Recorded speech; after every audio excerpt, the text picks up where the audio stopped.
Shannon Duncan, welcome to Shrink Wrap Radio. Hey, thanks for having me. Well, I'm glad to have you here.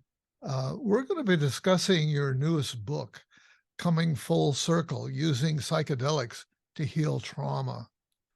And first of all, let me congratulate you on the courage to tell the story of your trauma and to push through the shame surrounding it. That I have to say, it must have taken quite a bit of strength, I would guess, to do that. It was actually, yeah, a real challenge. And there were a number of times that I would be wide awake, middle of the night, Oh, I can staring at the believe it. ceiling, going, Uh, what the heck am I doing here? Oh, I can But believe it it. just, the book didn't work without the story of my own process of going through this, because as Right, you read, the book is both a memoir and a guide. And it's the intent of the book is really to help somebody understand what it is to truly heal with psychedelics so they can decide if it's the right thing for them or not. And it wouldn't have worked with abstract stories or, you know, stories of other people's stuff. And it just really needed right. to be very personal. So I Yeah, just, I totally agree. Because I think people would, you know, would be wondering, well, who's he to be telling me this stuff? What's he yeah. been through, and how has this worked for him? So I think you are absolutely right to anticipate that, and as challenging and as uh, sleep disturbing as it was to kind of commit to that. So the book is structured with a lot of the information about psychedelics and psychedelic assisted psychotherapy up front. And then at the very end, in the final chapter, we get your story in some detail. And in our conversation, I'd like to reverse that order and Okay. start with the trauma. So brace yourself. Okay. Yeah, because for the reasons that we talked about, that's really for some people going to be the meat of your credibility. Although the information that's in the first part of the book is great, it's really essential to have a resource like that. It would be very essential for some of our listeners and viewers, I think, to know that that's going to be there in the book. Um, and so, just to give foreshadow this a bit, the trauma involves years of sexual abuse. Hmm. Um, yeah, there was familial sexual abuse. We can probably leave it at that. I don't want to like give away the ending of the book. That's kind Okay. of what part three is. That's the whole coming full circle.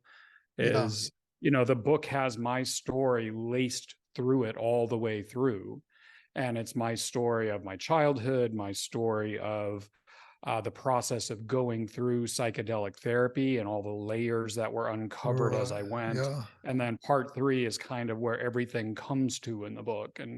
Um, and that's the coming full circle of the story. And so, I think we could probably leave it at there was significant trauma, and some of that trauma was discovered deep into the psychedelic therapy work. I wasn't even aware of it when I started it. And it was through this uncovering and through this deep releasing that my experience of life got to change significantly.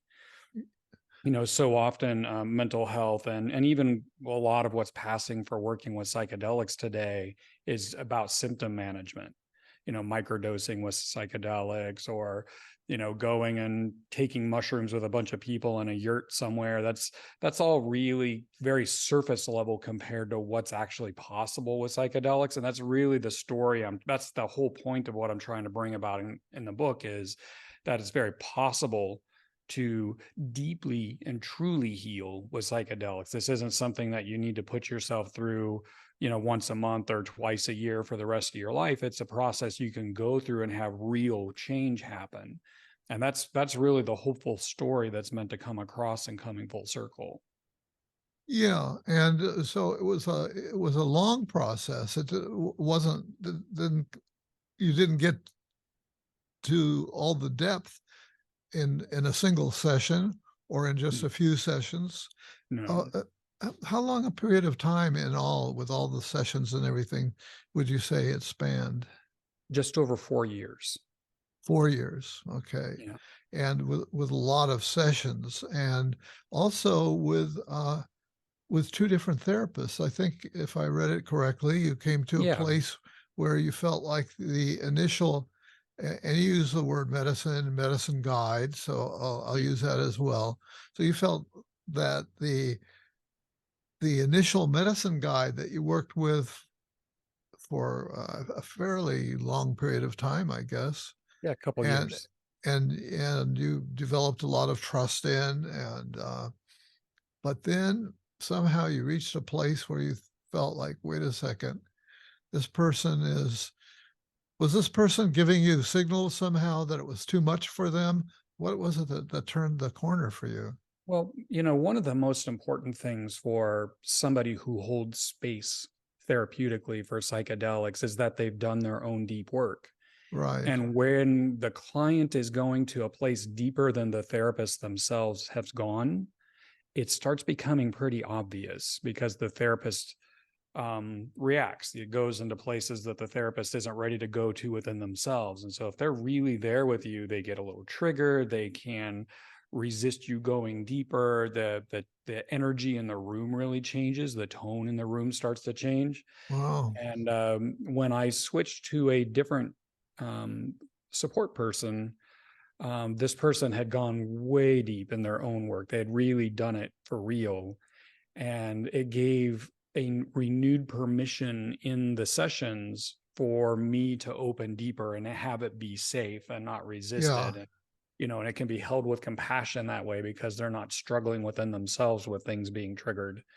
And so that's one of the really important points I cover in the book is how to identify somebody who's qualified to work with you. Because there are, because working with psychedelics in this way, there are legally sanctioned clinical trials happening, but it's mostly a more underground endeavor. And there are really good people offering these services that genuinely want to help, but there's also a lot of people offering these services that don't really know what they are doing, even though they believe they do. And so I cover that in a lot of detail in the book is what to look for and what kind of questions to ask and what things to consider about this person before you choose working with them. And Yeah. I'm sorry, go ahead. Uh, I think that's really one of the main weighty points of the book, really, of because I'm also wondering, it must have been hard for you to bring that up, to quotes fire the original person. It was, the relationship degraded a little as I think we were both kind of feeling it, but it was an uncomfortable thing to approach. And Yeah. finally it was just, I just knew that I would need to find somebody with a greater capacity to hold space for me. And to be fair to that first guide, we didn't know the can of worms we were opening when we started. I Yeah. knew that Right. my life was miserable and I really struggled. But I didn't understand yet the deep causes of it. I thought, you know, having a um, having a kind of a crappy childhood with an angry, sometimes violent parent, emotionally withdrawn, being left isolated and alone most of the time. I thought that that was it. And I didn't know that all of that was built on top of this other stuff that had happened when I was very young. And so, once that puzzle piece slipped into place and I had time to really sit with it and trust it, it really changed everything. But, you know, uh, uh, I Go was just ahead. going to say that not everybody needs 4 years of dedicated psychedelic healing work to get real progress, to have real benefit, because there are war veterans having 3 big sessions on MDMA in the clinical trials and coming out of it feeling completely renewed. So Yeah. it's really down to the individual. And I've come to believe, just based on my own experience and talking to other people, that earlier life traumas, more intense traumas, the more intensely your body protects you from re-experiencing those traumas, maybe the longer it'll take because you have to go very, very gently and a little tiny piece at a time. But things that happen more when you're an adult and you've got a more developed mind, it's easier to get your head around it when the psychedelics open a space for you to see it from a different perspective. And so a releasing can happen much more easily, much faster. Yeah, I think that probably technically it would be described as complex PTSD. That was mine. And Yeah. yeah, and the thing that makes it complex is the fact that, as you point out, that it was early, but also that it took place over a long period of time with Yeah. multiple perpetrators, and all of that makes it turns it into the complex. Yeah. Yeah. Complex is, you see it in spousal abuse, you see it in child abuse, you see it in people in prison. It's the constant exposure to a fear for your life. It's a constant Yeah, exposure yeah, to significant, real, deep trauma that yeah, builds up over time. But they share a lot of symptoms, complex PTSD and yeah, PTSD, as you know. yeah. Uh, Go ahead and describe for us the person that you were before you were, got to the depths of healing that you did eventually get to. Sure. Um, Yeah. yeah, what kind of Right. unhappy person were you? And did it show? Would I people know struggled. that you were suffering? Did friends know that? Yeah, friends saw me go in and out of what had been called depression by my doctors. Um, they saw me go in and out of it a lot. I struggled to connect to other people. So the people that were immediately around me tended to be people who also could only connect in a very shallow way. I had real friendships and I maintained some of those friendships, but they weren't the depth of connection that's really possible between human beings. And you don't really Mhm. know unless you start getting peeks at what else is possible, right? So they don't really connect at a depth that helps with a sense of being alone in the world or a sense of isolation in the world. And a lot of anger issues, which is really common with PTSD and complex PTSD. Just I would get overwhelmed at times and lash out to create space around myself so I could breathe. But I didn't know that's why I was doing what I was doing. I had to see it from a different perspective later, um, and really just move deeper and deeper into a life of pretty profound isolation, just pulling myself further and further away from interpersonal interactions, any kind of romantic connections.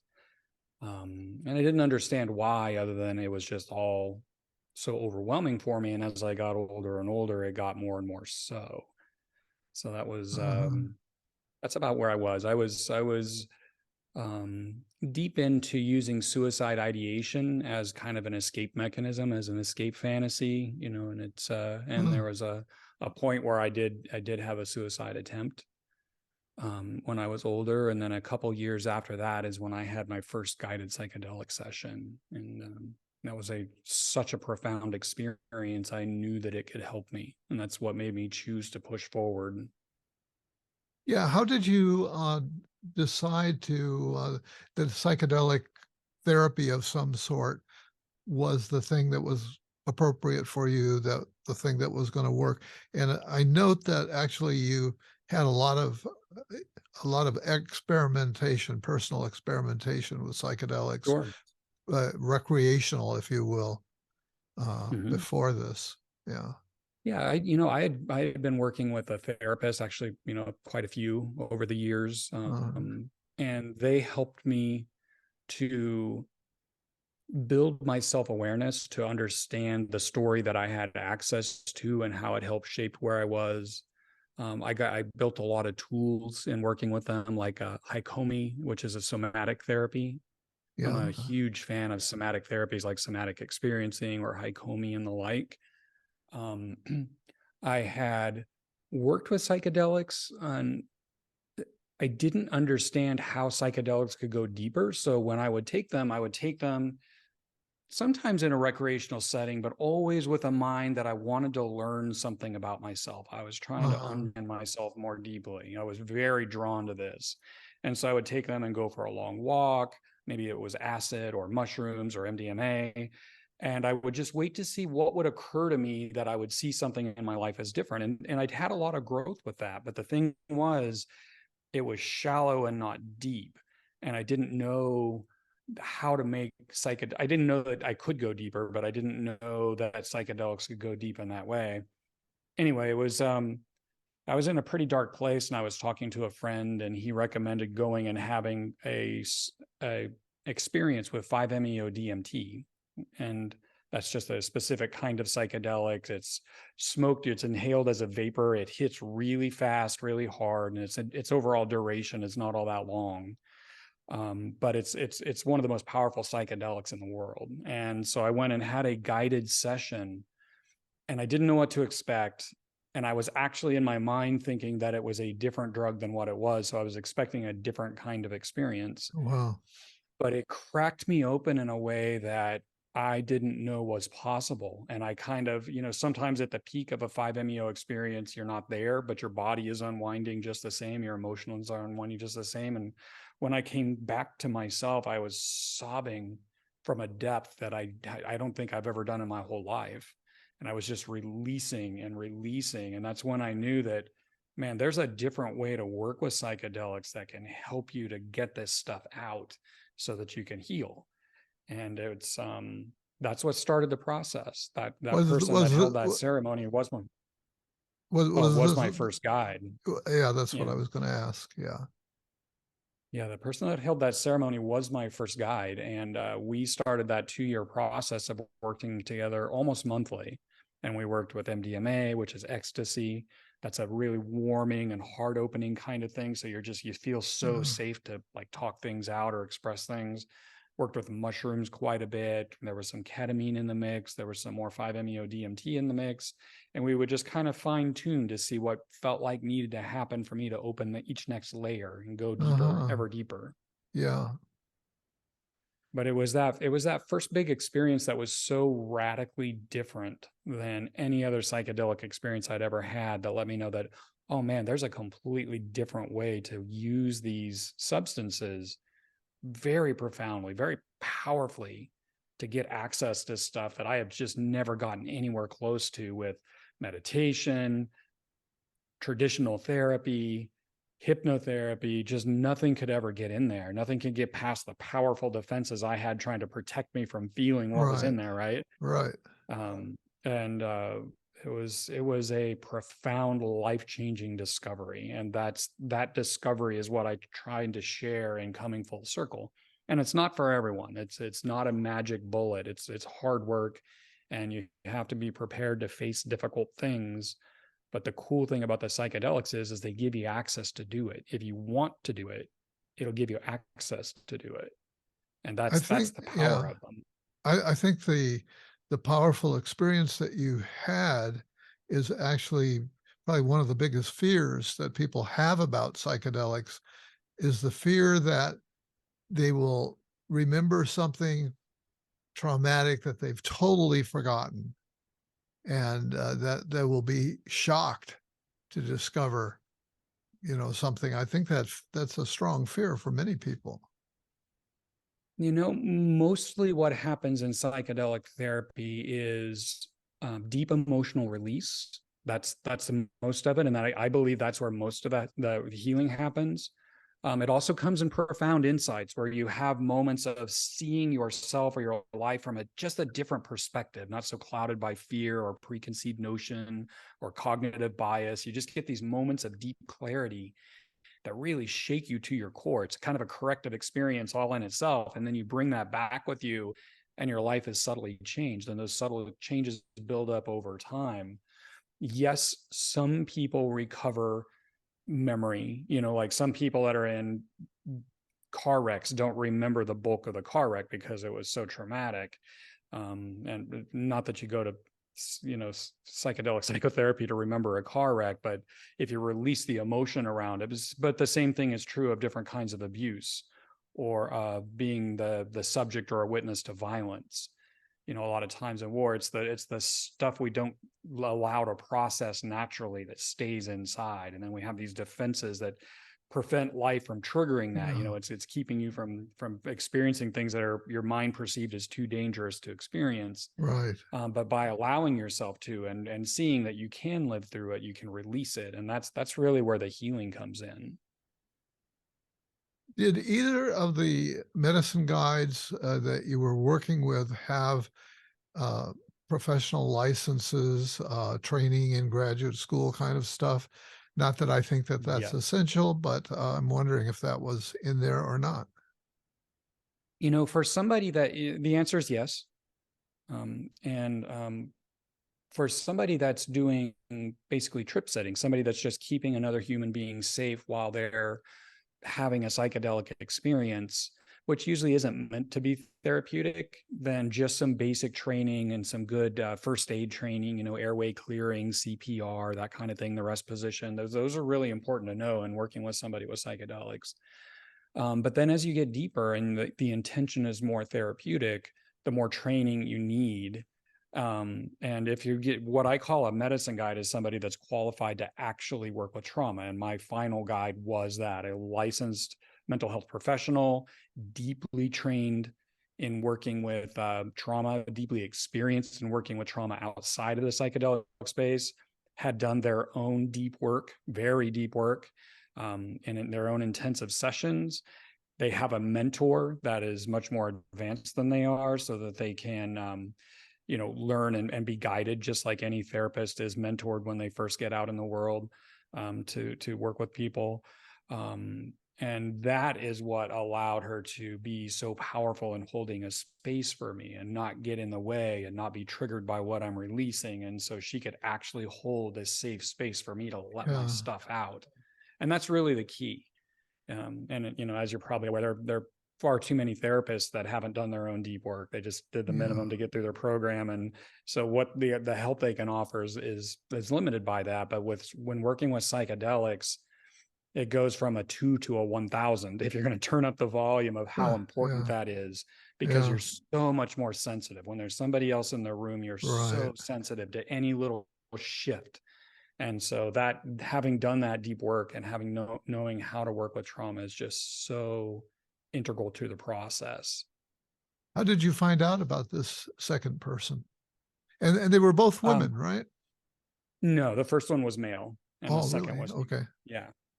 Um, my second guide, I just networked, because this is all gray market kind of stuff. I always provided my own medicines, so my own psychedelics, so I would source them, and I would take a sample if I source something and mail it off, because there are professional labs that have federal approval to test substances for harm Uh-huh. reduction, and so I wouldn't even trust home kits. I would mail it off and pay $100, and in a couple of weeks they'd put up on their website their findings, so that what you got is what you think you got and it's not contaminated with anything. Um, and then my guide would come over and sit for me, and we would agree on what I was going to take, but it was mine to provide. And in your But you book, asked how I found there, and it was networking. I started asking okay. people I knew, do you know anybody that specifically is geared towards working with trauma? Because it appears that that's what I'm working with and I need help. And it was just a couple of hops before I was introduced to this person, and we met, interviewed each other. We both felt like we were a good fit to work together, and we started in earnest. I assume in your book, you give people, tell people where they can find these testing services. I don't discuss it in the book. The one in the United States that I know of is drugsdata.org. And they're a federally approved place for people to send in samples. You don't get them back. They don't distribute drugs, but they will take it in and they test it with gas chromatography, so they know down to the molecular level exactly what is in that substance. So there's no guessing or fear of running into some fentanyl or getting something completely different than what you thought you were getting. You know exactly what you have, and it's a really That, important thing to do. oh yeah, that sounds great. I was actually part of the first wave of psychedelics. Not talking about indigenous stuff, but when I was in graduate school in the '60s, and Oh it was yeah. starting to happen, and I felt, probably partly rationalization, but I felt like, well, I should know about this, and so I was Yeah. involved with that, but we never knew if what we were taking was what we thought it was. Never knew, Yeah. and Yeah. so that was there was that risk, which is pretty huge. You're playing with your brain and your mind and all of that, as well as the legal risk and the fear of being found out and going to prison or something horrible Mm. happening. So that was always kind of in the background. So it was um, amazing that we had some good experiences in there, given those unknowns and those Yeah, fears. So it's great. it's That's a great. great It's great resource that for people to know about. yeah, you can get home testing kits. They're called reagent testing kits where you put small samples in. There's little bottles of different chemicals you drop on, and then you watch the color they change to Uh-huh. the colors they go through to get to that color, and you match it against a card. And you usually have to do 3 or 4 steps of that.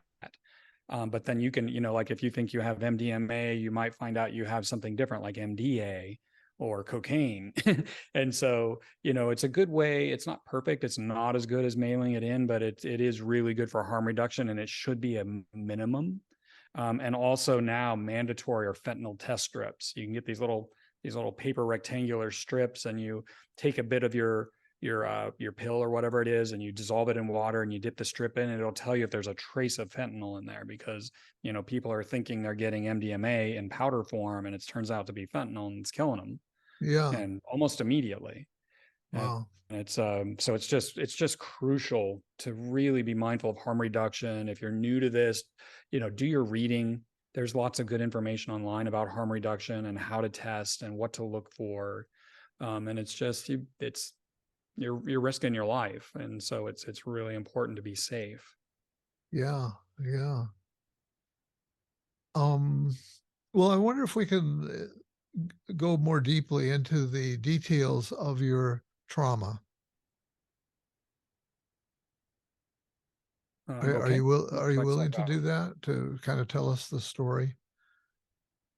Well, I'd like to not spoil the book too much, Yeah, if I that's can okay. understand that as well. Yeah. I think I've been pretty forthright that there was, a less than ideal childhood, and that I came to understand through doing this work that there had been significant sexual trauma that my mind had buried powerfully. And when it started coming up, in sessions, my guides very wise advises, it's really important to hold it all lightly.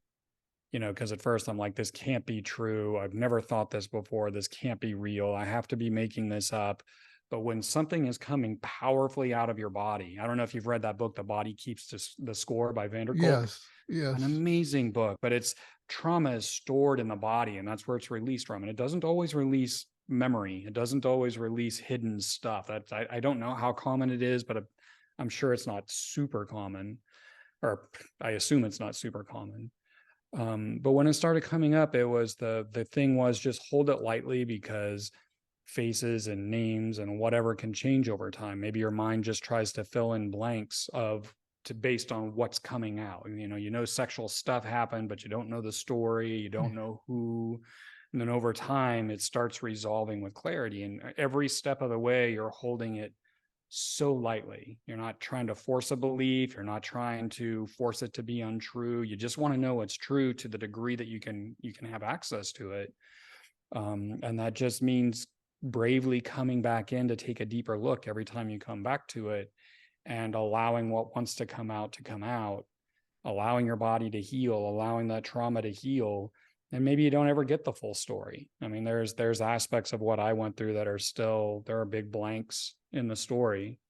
Um, but I know the parts that have become clear, and I've been able to have conversations with people that substantiate what I experienced, because they had experienced the same thing from the same Hmm. person. Uh-huh.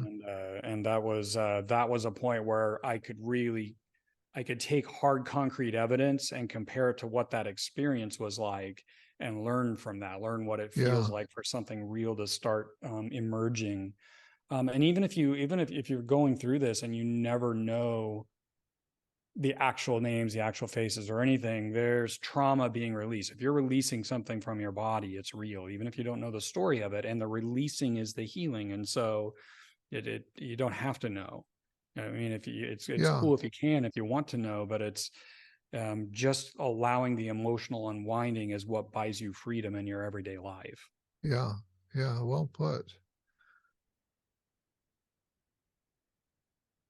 I forgot what the next thing I wanted to ask was. I think I had something in mind. Um,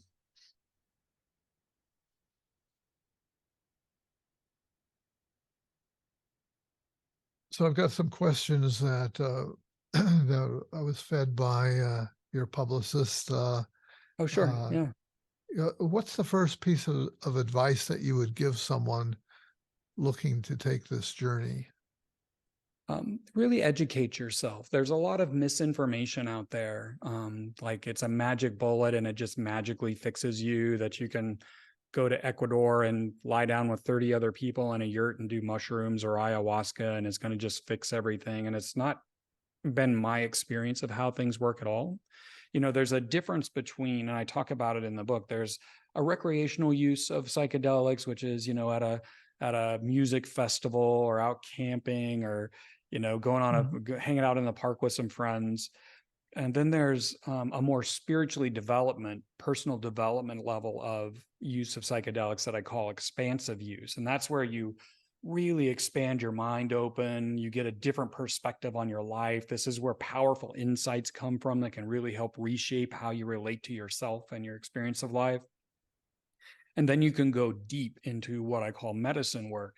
And medicine work is where you take that powerfully expanded mind and you bring it down into the dark corners of your own Uh-huh. self, of your own soul.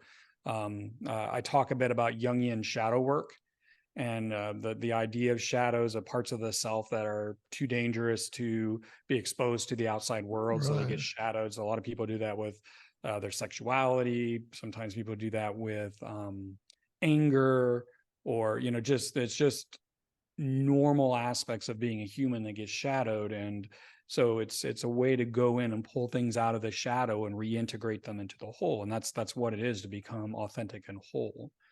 And so I guess the one thing I'd want somebody to know to get started is there's a lot to know about it, and there's a lot of misinformation out there about it. Just people that don't really know spouting off as experts, people who've never done it spouting off as experts, just saying what sounds good. And that's why I wrote this book. I wanted somebody to have a clear understanding of what healing with psychedelics, especially deep treatment resistant trauma, really is, what it really looks like, what it really takes, so they can check in with themselves if this is a path they want to explore or not. Yeah, there's a whole big commercial movement now. As you mentioned going off to South America or someplace and Yeah. being in a yurt with 30 other people, and there's a lot of that happening. Yeah. And And not always but for good. yeah, yeah. Yeah. In this, But what you're describing is called the psychedelic gold rush. And there are many people I bringing haven't up heard that to, term. Yeah, yeah, it's the psychedelic gold rush because there are companies popping up, doing take home ketamine treatments, which currently are legal, which I think is a travesty. Those people are going to be viewed one day as just as the pill doctors that were pushing out opioids like candy were. It's not good. It's not good to send people home with ketamine. It's a powerful medicine and real deep work can be done with it, but it's also psychologically addictive over time. Not physically addictive like heroin, but psychologically addictive. It becomes a place you can retreat into.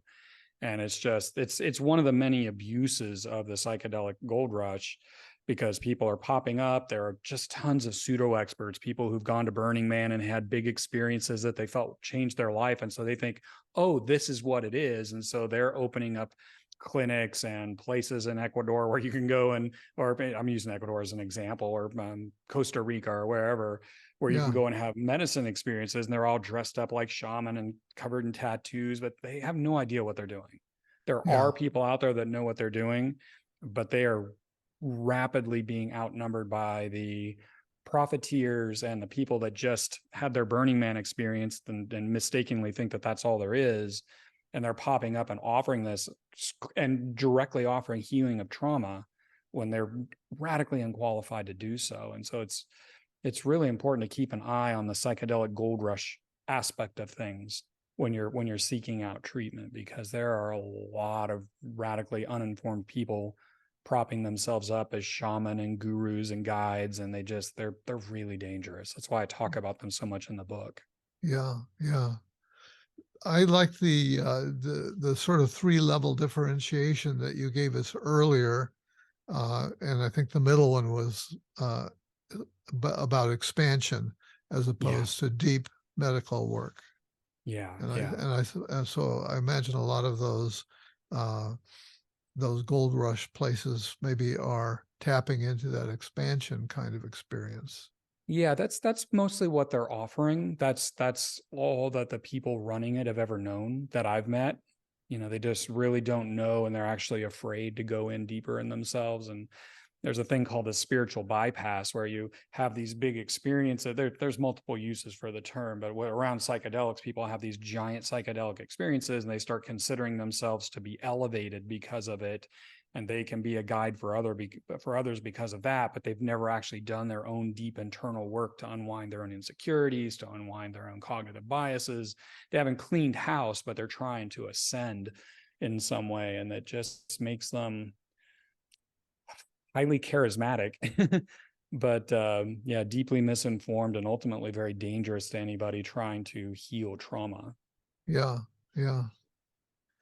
This is all really valuable information. As we kind of wrap up, I wonder if there's anything else that you would like to say that uh, if there are other major points that you'd like people to leave this discussion with.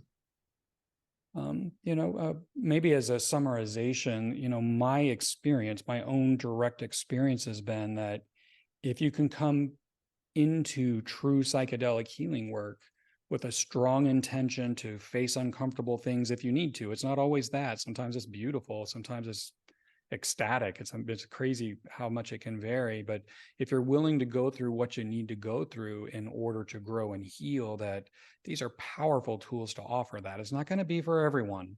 Not everyone has the constitution to be able to sit with their own discomfort, to be able to face the scary parts of themselves. But if somebody's at a point in their life where nothing else is working, there's real opportunity here. And just do your homework, understand the process, understand who's qualified to offer it, understand what it really looks like, and check in your own heart if you're really willing to do this work. But if you are, there's massive opportunity in there for you. Yeah, and I think that your book is a wonderful aid to help someone be aware of and make decisions about whether they're prepared to go on the journey. And That was my hope for it. That was my true yeah, hope for writing that book, yeah, was to yeah, do just and that. that really comes through. Uh, so, Shannon Duncan, I want to thank you for being my guest today on Shrink Rap Radio. Hey, thank you for having me. I really appreciate it.